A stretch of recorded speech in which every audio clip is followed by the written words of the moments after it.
কেউ যদি আপনার কাছে বিপদে পড়ে আসে, আপনি মনে করবেন সে আসেনি। বান্দার তো কোনো অভাব নাই, তার এতগুলা বান্দার ভিতর আপনার কাছে আসলো কেন?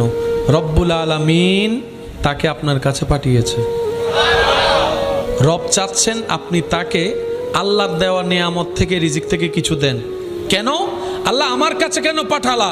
রব বলে যে আমি তোকে আরো বাড়াই দিতে চাচ্ছি, তো সেজন্য আমার অভাবী বান্দাকে তোর কাছে পাঠালাম, তুই তাকে দিবি, সেই উসিলায় আমি আল্লাহ যেন তোকে আরো বাড়াই দিতে পারি। সুবহানাল্লাহ।